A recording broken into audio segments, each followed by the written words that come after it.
La région Auvergne-Rhône-Alpes vous présente Voyons voir.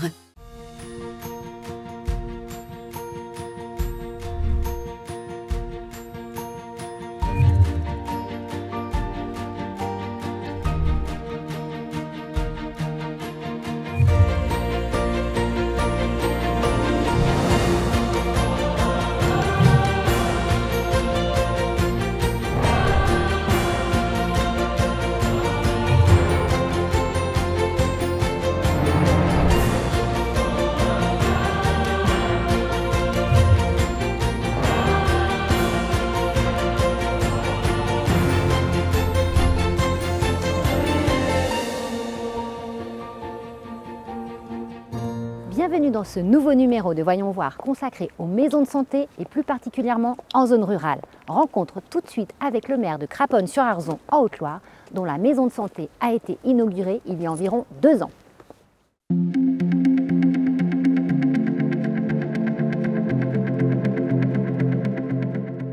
Monsieur le maire, bonjour. Bonjour. Merci de nous accueillir ici. C'est avec plaisir. Donc dans cette commune, est-ce que vous pouvez nous expliquer un petit peu quelle est la typologie des gens? Alors à Craponne-sur-Arzon, on est dans une zone rurale, voire hyper rurale, aux confins de 3 départements, avec une population de 2000 habitants et principalement de plus de 60 ans. D'accord. Donc de là est né un besoin, vous avez fait un constat par rapport aux offres de soins? Un gros besoin de santé, y compris pour le renouvellement des médecins et les obligations qu'on avait à faire avec des infirmiers, les kinés et les dentistes qui nous manquaient à l'époque. Et alors à partir de ce moment où vous avez fait une consultation citoyenne, comment est-ce que ça s'est passé? Alors on a associé plutôt qu'une consultation citoyenne tout un tas d'acteurs à une réflexion globale, alors sur la santé certes, mais aussi sur d'autres sujets.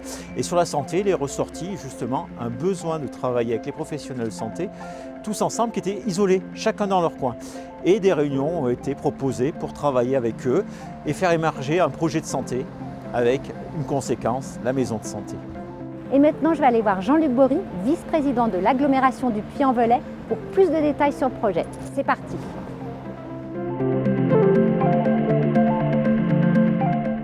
Bon ben ça y est, on est devant la maison de santé, elle est très belle, elle a été inaugurée quand? Elle a été inaugurée en 2019. Alors comment est née l'idée de ce projet? Alors le projet, on est parti à l'origine d'élus, où c'est qu'on s'est dit ça serait bien quand même de faire quelque chose pour la population qui est un petit peu vieillissante et on aimerait bien qu'on puisse dynamiser l'offre de santé. Comment est-ce que vous avez pu financer ce projet? Alors ce projet s'est financé, un peu comme tous les projets dans une collectivité. En tant qu'élu, on va essayer de pêcher un petit peu des subventions. Et donc on s'est rapproché un petit peu de l'ARS, qui elle, de notre côté, nous a dit c'est important de monter ces locaux de manière à les mettre dans de bonnes conditions. Donc l'État nous a aidés, la région nous a aidés. Et ça nous a permis au moins de déduire, je dirais, cette partie-là du coût pour qu'ensuite, nous qui sommes bailleurs de ces locaux, on puisse ensuite répartir ces charges le moins possible à chacun des locataires. Cette belle réussite, on la doit également à l'intervention d'entreprises et artisans locaux qui ont œuvré sur la construction du bâtiment. 3 ans après son ouverture, les dirigeants de la maison de santé de Craponne-sur-Arzon ont donc le sourire. C'est grâce à cette chaudière à granulés que l'établissement de 3 étages est entièrement chauffé. Elle a été installée par la PME Garbi les Frères, située juste en face de l'établissement. Preuve de l'efficacité de cette PME locale, plus habituée à travailler chez les particuliers. On est sur un bâtiment très peu énergivore. Alors, tout le bâtiment est chauffé par des radiateurs. Voilà, on fait la production d'eau chaude plus les radiateurs. Donc cette chaudière-là gère toute la partie chauffage en fonction des températures extérieures et de besoins intérieurs de tous les cabinets qui sont à l'intérieur. Et en un peu plus de 3 ans d'ouverture, ce sont près de 40 000 tonnes de granulés qui ont été consommés. Et pourtant, ce sont de vraies économies qui ont été réalisées à l'heure où l'on parle de sobriété énergétique. On est entre aujourd'hui 50 à 60% moins cher que si on avait une chaudière au fioul. Aujourd'hui, 1000 litres de fioul, on est autour de 1700 €. Et aujourd'hui, on est à peu près à 300, 350, ça fluctue un petit peu la tonne de granulés, quoi. Voilà. Et sachant qu'il faut... Il faut 2 tonnes de granulés pour faire 1000 litres de fioul. Un succès rendu possible par le concours de plusieurs entreprises locales. L'approvisionnement est réalisé grâce aux scieries, réparties dans un rayon de 20 km autour de Craponne-sur-Arzon. L'ensemble des déchets de ces scieries est rassemblé chez ce fabricant de granulés à la sortie de la ville pour les valoriser. Plus le circuit est court, meilleur c'est. Donc comme vous avez vu, c'est surtout des plaquettes qui sont passées après dans un broyeur, donc pour recalibrer, et qui sont séchées et mises en granulés directement à l'usine. Et reste désormais à gérer la demande en forte augmentation depuis plusieurs années. Notez tout de même un investissement de l'ordre de 15 à 18 000 euros est demandé au départ pour installer à poêle à granulés. Nous sommes toujours à Craponne-sur-Arzon et cette fois, c'est le docteur Serge Pirou qui nous reçoit dans son cabinet, au cœur de ce nouveau dispositif de santé. Ah, c'est chouette, hein.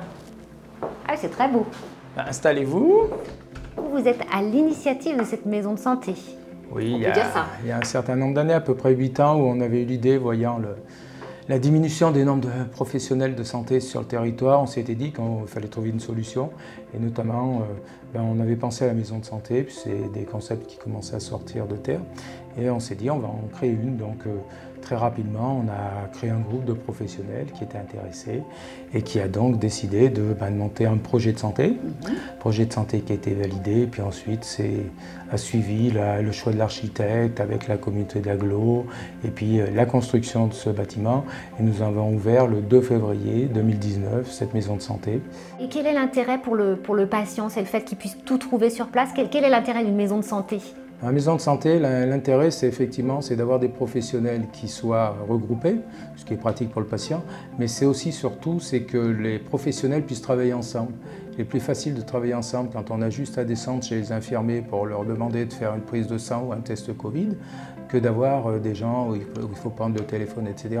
Puis il y a surtout un travail de groupe avec notamment la création de protocoles, la discussion sur les patients, puisqu'on a une obligation avec ce qu'on appelle l'ACI, donc de discuter des patients, de parler des dossiers complexes et de travailler de façon à amener une meilleure prise en charge du patient, donc un meilleur service. Et bravo d'avoir porté ce projet et de continuer à le faire vivre. Et puis merci de nous avoir accueillis. Merci, à vous d'être venus.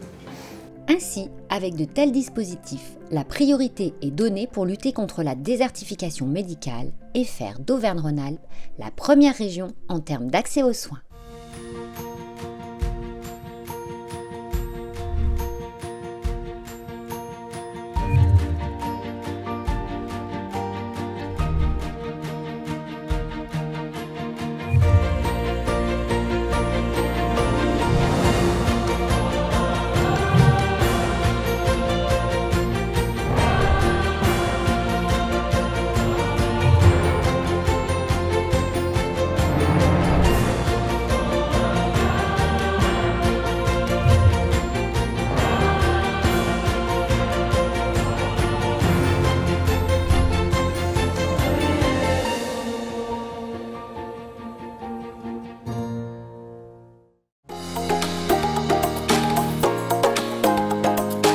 La région Auvergne-Rhône-Alpes vous présente Voyons voir.